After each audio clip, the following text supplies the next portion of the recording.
Welcome to our channel. இது உங்கள் share beginners. Market பார்த்தீங்கன்னா சொல்கிற மாதிரியே கிடையாதுங்க. கிட்டத்தட்ட பார்த்தீங்கன்னா 260 புள்ளிகள் நெகட்டிவாக போயிட்டு, எப்போவும் பார்த்தீங்கன்னா நீங்கள் இந்த மண்டே பாருங்கள், ஒரு ஹெவி செல்லிங் பண்ணிட்டு போயிடுறாங்க எஃப்ஐ. ஸோ இன்றைக்கி வந்து பார்த்தீங்கன்னா டிஐ டொமஸ்டிக் இன்வெஸ்டர் பை பண்ணால தான் அந்த ஹெவி செல்லிங்லேருந்து நம்ம தபாலிச்சோம். ஏன்னா ஒரு 3 வாரமாக நீங்கள் பார்த்தீங்கன்னா திங்கக்கிழமை மட்டும் ஒரு 300 to 400 புள்ளிகளை இறக்கி விட்டு போயிடுறாங்க. இன்றைக்கும் அதே கான்செப்ட் தான் இறக்குறாங்க. அப்புறம் செவ்வாய்க்கிழமை இறக்குவாங்க. அப்புறம் புதன் வியாழன் வெளியில் பார்த்தீங்கன்னா ஒரு 100 ஒரு 50 புள்ளிகள் பாசிட்டிவாக க்ளோஸ் ஆனாங்க. ஸோ இது வந்து பார்த்திங்கன்னா ஒரு தியரி மாதிரி வந்துகிட்டே இருக்குது. ஸோ இன்றைக்கி பார்த்திங்கன்னா எனக்கு தெரிஞ்சு நிஃப்டி 50 ஸ்டாக்கை விட பின்ன இருக்கிற அந்த மிட் கேப்பாக இருக்கட்டும், ஸ்மால் கேப்பாக இருக்கட்டும், செம்ம அடி வாங்கியிருக்கு. எல்லாரோட போர்ட்ஃபோலியோவும் அப்படியே பார்த்திங்கன்னா ரத்த கலரியாக இருக்குது. ஸோ ஒரு ப்ராஃபிட்டாக இருந்த இன்றைக்கி பார்த்திங்கன்னா எனக்கெலாம் பார்த்திங்கன்னா சொல்ல முடியல, அந்தளவுக்கு ஒரு நெகட்டிவாக போயிருக்காங்க. ஸோ மார்க்கெட்டு சப்போர்ட் பண்ணலை அப்படிங்கிறது தெளிவாக தெரியுது. இதுக்கு மேலே இறங்கினா ஒன்றும் இல்லை அப்படிங்கிற மாதிரி தான் போயிட்டுருக்கு. ஸோ குளோபல் மார்க்கெட்டும் பார்த்திங்கன்னா பாசிட்டிவாக போகும்போதே நமக்கு இந்த நிலமை. இப்போ பார்த்திங்கன்னா போய் பார்த்தா குளோபல் மார்க்கெட்டும் பார்த்திங்கன்னா வெளியே சொல்ல முடியாத அளவுக்கு நெகட்டிவாக போயிட்டுருக்கு. ஸோ இதில் என்ன ஒரு மகிழ்ச்சியான என்னன்னா, சிங்கப்பூரில் ட்ரேட் ஆகிற நம்ம நிஃப்டி 50 மட்டும் ஒரு 55 புள்ளிகள் பாசிட்டிவாக போயிட்டுருக்காங்க. நாஸ்டாக் பாருங்கள் 620 புள்ளிகள் 3.11% அடிச்சு இறக்கியிருக்காங்க. S&P வேணா 1.65% லாஸு. டவ் ஜான்ஸ் பார்த்தீங்கன்னா 116 புள்ளிகள் லாஸு. ஸோ யூஎஸ் மார்க்கெட்டுக்கு இந்த நிலைமையாக இருக்குது. ஸோ யூரோப் மார்க்கெட் பார்த்திங்கன்னா இங்கிலாந்து மார்க்கெட் FTSE பார்த்திங்கன்னா 20 புள்ளிகள் நெகட்டிவாக இருக்காங்க. CSE ஃப்ரெஞ்சு மார்க்கெட் 48 புள்ளிகள். டாக்ஸ் பார்த்திங்கன்னா 176 புள்ளிகள் நெகட்டிவாக இருக்காங்க. ஸோ குளோபல் மார்க்கெட்லேயே பார்த்திங்கன்னா யூரோப் அண்ட் UK மார்க்கெட்லாம் பார்த்திங்கன்னா ரொம்ப டவுனு. யூஎஸ்லாம் பார்த்திங்கன்னா நாஸ்டாக்லாம் அடித்து தொங்க விட்டுருக்காங்க கிழிச்சு. நம்ம செக்டார் வைஸ் பார்த்துட்டோம். அண்ட் பார்த்தீங்கன்னா நிஃப்டி 50 பாருங்கள் இன்றைக்கி 260 புள்ளிகள், பேங்க் நிஃப்டி 303 புள்ளிகள், மிட் கேப் 100 பாருங்கள் 2.75% செம்ம அடி. நெக்ஸ்ட் 50 பார்த்தீங்கன்னா 2.82% லாஸு. நிஃப்டி 100 பார்த்தீங்கன்னா 1.44% loss. Nifty 200 1.6, Nifty 500 1.91. Small cap கண்டெல்லாம் பார்த்தீங்கன்னா இன்றைக்கி பிரித்து தெரிக்க விட்டுருக்காங்க. 3.84% நெகட்டிவ் தான். மிட் கேப் 50 பார்த்தீங்கன்னா 2.70.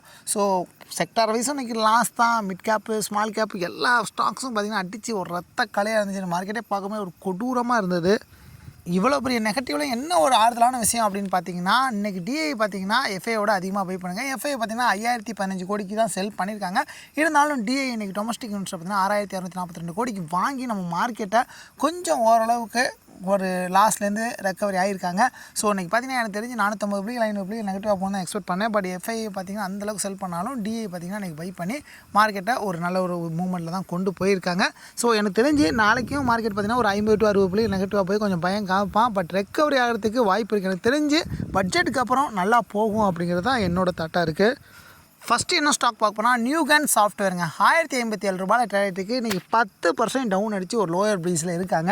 ஸோ இன்றைக்கி இதை ஓப்பன் பண்ணி விட்டுருந்தாங்கன்னா 20% கூட போயிருக்கும். அந்தளவுக்கு ஒரு ஹெவி செல்லிங் ப்ரெஷருங்க. இருந்தாலும் இந்த மார்க்கெட் பார்த்திங்கன்னா நாளைக்கு இவங்க எந்த அளவுக்கு ஒரு டவுன் போயிடறாங்க அப்படிங்கிறத எக்ஸ்பெக்ட் பண்ணால் ஒரு 2 or 3% இன்னும் டவுன் பண்ணால் கூட நீங்கள் எக்ஸ்பெக்ட் பண்ணி அந்த இடத்துல இந்த ஸ்டாக்கை நீங்கள் பை பண்ணலாம். ஒரு சாஃப்ட்வேர் செக்டார் நல்ல ஒரு ஹை ரிட்டர்ன்ஸ் கொடுத்தாங்க. ஒரு 3 month பிஃபோர் பார்த்திங்கன்னா ஒரு 1200 ரூபாயில் இருந்த ஸ்டாக்கு இப்போ 1000 ரூபா அப்படிங்கிற ரேஞ்சில் ட்ரேட் ஆகிட்டு இருக்காங்க. ஃபண்டமெண்டலாக நல்ல ஸ்ட்ராங்கான ஸ்டாக் தான். உங்களோட மார்க்கெட் கேப்ஸ் 14971 கோடி. வேலை லாக்ஸ் பண்ணால் 6732. 20 days மூவி அரேஞ்ச் பண்ணால் 1,65,325. ஸோ நல்ல ஸ்ட்ராங்கான மார்க்கெட் ஹை வால்யூம் இருக்காங்க. ஃபேஸ் வேல்யூ 10 ரூபா. பிடபிள்யூ 1.03. புக் வேல்யூ பார்த்தீங்கன்னா 91 ரூபா 82 பைசாவில் இருக்காங்க. ஸோ புக் வேல்யூ ரொம்ப லோ தான். இருந்தாலும் சாஃப்ட்வேர் செக்டரில் இந்த மாதிரி தான் புக் வேல்யூ இருக்கும். டிவிடன் 0.38% டிவிடன் கொடுக்குறாங்க. Earning per share 22.04. நல்ல ஒரு பாசிட்டிவ். ஏன்னா கம்பேர் பண்ணும்போது 37% நல்ல ப்ராஃபிட் தான் கொடுத்துருக்காங்க. B ratio 47.97. செக்டார் பி பார்த்தீங்கன்னா 37.35. ஸோ பி ரேஷியோ பார்த்தீங்கன்னா கொஞ்சம் பரவாயில்ல தான் இருக்காங்க. ஸோ நியூகன் சாஃப்ட்வேர் பார்த்திங்கன்னா இன்னும் ஒரு லோ ப்ரைஸில் கிடைக்கும். ஸோ அந்த இடத்துல பிக் பண்ணுறீங்க அப்படின்னா ஒரு 1 year நீங்கள் ஹோல்டு பண்ணிங்கன்னா கண்டிப்பாக ஒரு 50% வரைக்கும் ப்ராஃபிட் எக்ஸ்பெக்ட் பண்ண முடியும். நெக்ஸ்ட்டு பார்த்தீங்கன்னா சிடிஎஸ்எல்ங்க 1344 ரூபாயில் ட்ரேட்டுக்கு 10.41% ஒரு லாஸை கொடுத்துருக்காங்க. சிடிஎல் ரிசல்ட் பார்த்திங்கன்னா அந்தளவுக்கு ஒரு பாசிட்டிவாக இல்லைங்க. ஸோ என்ன அப்படின்னு பார்த்தீங்கன்னா 15000 டிமேட் அக்கௌண்ட் இருக்குது. இருந்தாலும் பார்த்தீங்கன்னா உங்களோட ரெவன்யூவாக இருக்கட்டும் ப்ராஃபிட் வந்து குறைஞ்சிருக்கு. ஸோ இது நம்புற மாதிரியே கிடையாது. ஒரு சைடு பார்த்தீங்கன்னா பிஎஸ்சி அடித்து மேலே போயிட்டுருக்கான். ஸோ இந்த சிடிஎஸ்எல் பார்த்தீங்கன்னா அந்தளவுக்கு போயிருக்கணும். பட் என்ன காரணம் தெரில, இவங்க வந்து ஒரு டவுன் ஃபார்மில் தான் போயிருக்காங்க. ஸோ இந்த அளவுக்கு நான் எக்ஸ்பெக்ட் பண்ணல. ஸோ ரிசல்ட்டும் பெரிய இம்பாக்ட் பண்ணியிருக்காங்க. உங்களோட மார்க்கெட் கேப்ஸ் 28,090 கோடி. வேல்யூ லாக்ஸ் பார்த்தீங்கன்னா 1,81,474. ஸோ நல்ல ஸ்ட்ராங்கான மார்க்கெட் ஹை வால்யூம் இருக்காங்க. ஃபேஸ் வேல்யூ பார்த்தீங்கன்னா அந்த ஸ்டாக்கில் பார்த்தீங்கன்னா 10 ரூபா இருக்காங்க. 20 days மூவி ஆரஞ்சு நல்லா ஸ்ட்ராங்காக இருக்காங்க. 36,000 பிடபிள்யூ 1.14. டிவிடன் பார்த்தீங்கன்னா 1.64ங்க. ஸோ நல்ல ஒரு டிவிடன் கொடுக்குறாங்க. ஏனிக் பாஷை 25.50. நல்ல ஒரு பாசிட்டிவ். இந்த ஏன்னா கம்பேர் பண்ணும்போது 51% நல்ல ப்ராஃபிட் கொடுத்துருக்காங்க. B ratio 52.71. செக்டா B 56. So B ரேஷியோவும் நல்ல ஒரு பயங்கால். பிபி 12.38. ஸோ சிடிஎஸ்எல் பார்த்தீங்கன்னா ஃபண்டமெண்டலாக சப்போர்ட் இருக்குது. நல்ல ஒரு ஹை குவாலிட்டியான ஸ்டாக்கு. எகைன் இந்த ஸ்டாக் பார்த்தீங்கன்னா நம்ம வந்து ஒரு ஒரு 1 இயர் ஹோல்டு பண்ணுறோம் அப்படின்னா கண்டிப்பாக ரெக்கவரி ஆகக்கூடிய ஸ்டாக் தான். இன்னும் லோ ப்ரைஸில் போணுச்சுனாலும் நீங்கள் பிக் பண்ணுங்கள். ஸோ ஒரு 50% கண்டிப்பாக இந்த ஸ்டாக்கில் புக் பண்ணிக்க முடியும்.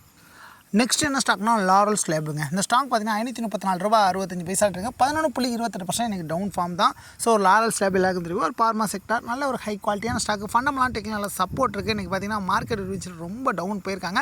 இந்த ஸ்டாக்கோட மார்க்கெட் லெவல்ஸ் 28,831 கோடி, வேல்யூ லாக்ஸ் பண்ணால் 1,20,687. ஸோ நல்ல ஸ்ட்ராங்கான மாதிரி ஹை வால்யூம் இருக்காங்க. 20 days moving 22,23,107. Face value ₹2, PW 1.04, dividend பார்த்தீங்கன்னா 0.15% டிவிடெண்ட் கொடுக்குறாங்க. ஏர்னிங் பர் ஷேர் 3.71, நல்ல ஒரு பாசிட்டிவ். இந்த ஈரானை கம்பேர் பண்ணும்போது 6.44% ஒரு பாசிட்டிவாக தான் போயிருக்காங்க. பி ரேஷியோ 144 ரொம்ப ஹையாக இருக்காங்க. செக்டார் பி பார்த்தீங்கன்னா 47 தான் இருக்காங்க. ஸோ இந்த பி ரேஷியோ ஆவரேஜ் பண்ணி அடிச்சு இறக்குறாங்க. ஸோ லாரல் ஸ்லேப் பார்த்தீங்கன்னா எகைன் நாளைக்கும் பார்த்தீங்கன்னா இன்னும் கொஞ்சம் லோ ப்ரைஸில் கிடைக்கிறது வாய்ப்பு இருக்குது. ஸோ அந்த இடத்துல நீங்கள் என்ட்ரி பாயிண்ட் எடுத்தீங்க அப்படின்னா ஆல்மோஸ்ட் பார்த்தீங்கன்னா ஒரு 50% 1 இயரில் நம்ம இந்த ஸ்டாக்கில் ப்ராஃபிட்டாக புக் பண்ணிக்க முடியும். நாலாவது என்ன ஸ்டாக்னா ஜெனியூஸ் பேப்பருங்க. பேப்பர் செக்டாரு நல்ல ப்ராஃபிட் கொடுத்த ஸ்டாக்கு ₹302.65 இருக்குது. 9.79% ஒரு லாஸ் கொடுத்துருக்காங்க. ஸோ ஜெனியூஸ் பேப்பர் பார்த்தீங்கன்னா ஃபண்டமெல்லாம் நல்ல ஸ்ட்ராங் தான். மார்க்கெட் கேஸ் 9,198 கோடி, வேல்யூ லாக்ஸ் பார்த்தீங்கன்னா 4,092. 20 days மூவி பார்த்தீங்கன்னா 21,38,616. ஸோ நல்ல ஸ்ட்ராங்கான மாதிரி ஹை வால்யூம் இருக்காங்க. Face value ₹1, PW 1.06, book value பார்த்தீங்கன்னா ₹55 இருக்காங்க. ஸோ புக் வேல்யூ பார்த்தீங்கன்னா ஆல்மோஸ்ட் பார்த்தீங்கன்னா ஒரு 20% தான் இருக்காங்க. டிவிடெண்ட் 0.24% டிவிடெண்ட் கொடுக்குறாங்க. Earning per share 4.80. ஸோ நெகட்டிவ்லேருந்து கம்பேர் கொடுத்து ஒரு பாசிட்டிவ் மணி. ஈரானை கம்பேர் பண்ணும்போது 185% நல்ல ஒரு ப்ராஃபிட் தான் கொடுக்குறாங்க. B ratio 63, sector B 92. So P ratio கொஞ்சம் ஹையாக இருக்காங்க. பிபி 5.45. ஜெனியூஸ் பவர் பார்த்தீங்கன்னா ஃபண்டமெண்டல் டெக்னிக்கல் சப்போர்ட் இருக்குது. எகைன் இந்த ஸ்டாக் பார்த்தீங்கன்னா நம்ம 1 இயர் ஹோல்டு பண்ணுறோம் அப்படின்னா ஒரு 50% கிட்ட ப்ராஃபிட்டை புக் பண்ணிக்க முடியும்.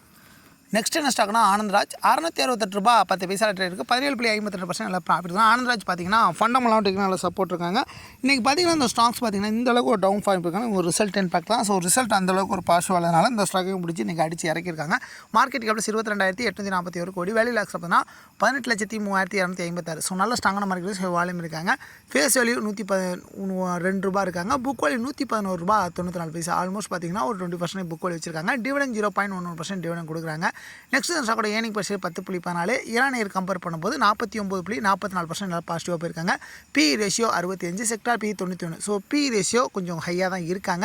ஆனந்த்ராஜ் பார்த்தீங்கன்னா எகைன் நம்ம ஒரு 1 இயர் டார்கெட் பண்ணுறோம் அப்படின்னா ஒரு 30 to 40% கிட்ட ப்ராஃபிட்டை புக் பண்ணிக்க முடியும். நெக்ஸ்ட் என்ன ஸ்டாக்னா ஐடிஎஃப்சி ஃபஸ்ட் பேங்க் ₹56.73 இருக்குது. இன்றைக்கி பார்த்தீங்கன்னா ஒரு 9% லாஸு.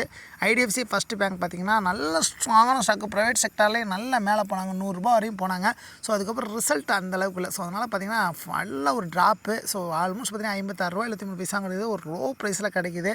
ஸோ அந்த ஸ்டாக்கோட மார்க்கெட் 41,530 கோடி, வேல்யூ லாக்ஸ் 57,712. 20 days மூவி பார்த்தீங்கன்னா ₹2,59,53,649. ஸோ நல்ல ஸ்ட்ராங்கான மார்க்கெட் வால்யூம் இருக்காங்க. Face value ₹10, PW 1.04, book value பார்த்தீங்கன்னா ₹50.29. ஆல்மோஸ்ட் பார்த்தீங்கன்னா புக் வேல்யூ ஒரு சேமாக தான் இருக்காங்க. ஸோ 90% மேலே தான் இருக்காங்க. டிவிடெண்ட் இதுவரைக்கும் கொடுத்ததில்லை. ஏர்னிங் பர் ஷேர் 3.17, நல்ல ஒரு பாசிட்டிவ். இந்த ஈரானியர் கம்பேர் பண்ணும்போது 27% ஒரு டவுன் போயிருக்காங்க. P ratio 17.90, sector P 17.81. So P ratio நல்ல ஒரு பையங்கால். PB 1.13. So IDFC first bank பார்த்தீங்கன்னா ஃபண்டமெல்லாம் நல்லா ஸ்ட்ராங்காக தான் இருக்காங்க. இன்னும் மார்க்கெட் இன்றைக்கி பிடிச்சி பார்த்தீங்கன்னா ரிசல்ட்லாம் நல்ல ஒரு டவுன் போயிருக்காங்க. எகைன் நம்ம 1 இயர் டார்கெட் பண்ணுறோம் அப்படின்னா ஒரு 60% வரைக்கும் கூட இந்த ஸ்டாக்கில் ப்ராஃபிட் எடுக்க முடியும். ஸோ நான் சொன்ன ஸ்டாக் தான் பார்த்தீங்கன்னா செல்ஃபோன் அனாலிஸ் பண்ணி உங்களுக்கு ரெஃபர் பண்ணுறது தான். நான் வந்து சிபி ரிஜிஸ்டர்ட் பர்சன் கிடையாதுங்க. ஸோ நீங்கள் இன்வெஸ்ட் பண்ணுறதுக்கு முன்னாடி செல்ஃப் அனலைஸ் பண்ணிவிட்டு அதுக்கப்புறம் நீங்கள் இன்வெஸ்ட் பண்ணுற ஸ்டார்ட் பண்ணுங்கள். தேங்க்யூ.